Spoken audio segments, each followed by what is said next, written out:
आजी म्हणजे काय, दुधावरची साय असं आपण आजीविषयी म्हणतो. आजीची माया, तिचं वेळप्रसंगी शिस्त लावण्यासाठी रागावणं, ही सगळी पुंजी आपण आयुष्यभर जपतो.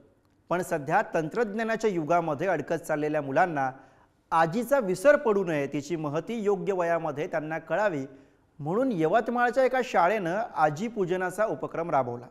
नंदुरबार महाविद्यालयाच्या या स्तुत्य उपक्रमाची ही चांगली बातमी बघूया.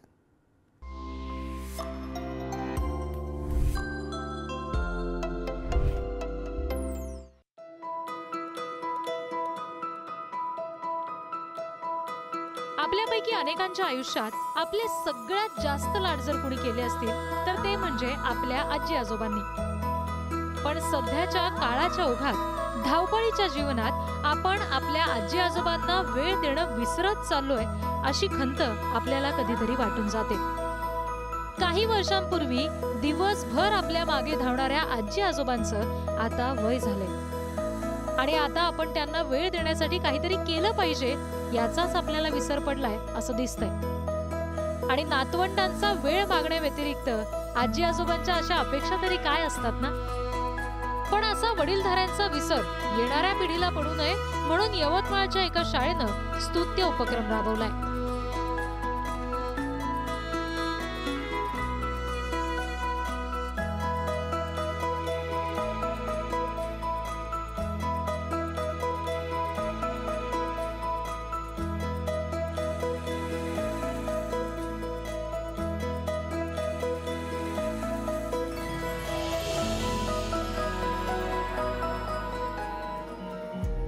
यवतमाळच्या नंदुरकर महाविद्यालयामध्ये आजीची महती नातवांना समजावी यासाठी घेतलेला हा उत्तम उपक्रम.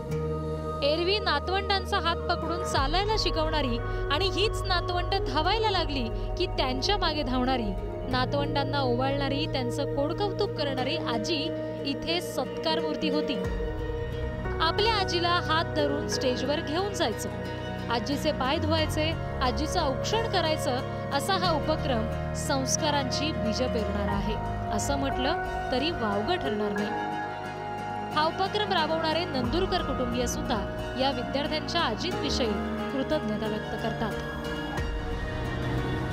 त्यावेळेला माझे या नंदुरकर विद्यालयामध्ये शिकत होते आणि माझी आई, मी इतर मुलांच्याही आईमध्ये किंवा आजीमध्ये पाहू शकत होतो आणि या अनुषंगाने मग आम्ही माझ्या मुलांनाही आजी मिळावी आणि बाकीच्या विद्यार्थ्यांवर संस्कार व्हावे, आजीबद्दल प्रेम व्हावं, यासाठी आम्ही मग आमच्या शाळेमधल्या जे विद्यार्थ्यांना सांगितलं की तुमच्या आजीला घेऊन या आणि ते आम्ही आजींचा सत्कार सोहळा तेव्हापासून सुरू केलेला आहे. विद्यार्थी त्या आजींना घेऊन येतात मंचावर आणि त्यांच्या तिथे छान पाय धुतले जातात.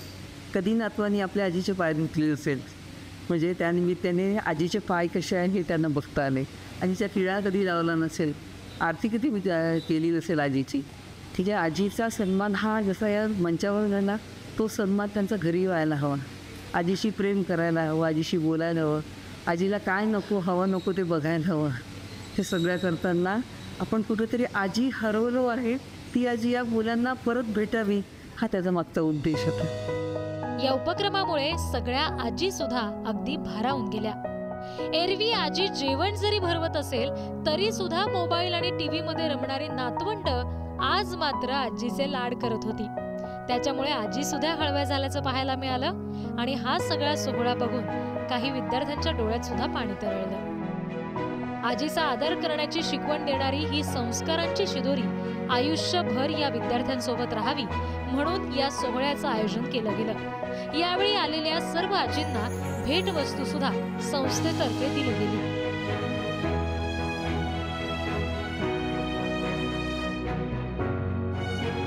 नंदुरकर महाविद्यालयातल्या विद्यार्थ्यांना जे संस्कार दिले जातात आणि आजीबद्दल कृतज्ञता आणि प्रेम व्यक्त करण्याची संधी दिली जाते त्यामुळे पुढच्या पिढीला चांगले संस्कार मिळतात.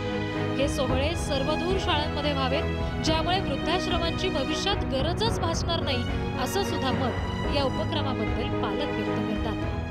भावनिक सगळेच जण सर्वांच्याच नातवांच्या म्हणा किंवा आजींच्या म्हणा डोळ्यातून अक्षरशः पाण्याच्या धारा वाहत होत्या आणि फारच छान वाटलं. असे संस्कार प्रत्येक शाळेनं द्यावेत आणि प्रत्येक शाळेत असे कार्यक्रम व्हावेत, असे उपक्रम, असं मला मनापासून वाटतं. काय भावना खूप आनंद, म्हणजे आजीचा तुम्ही जो आज सत्कार केला म्हणजे किती मोठी आजी राहते.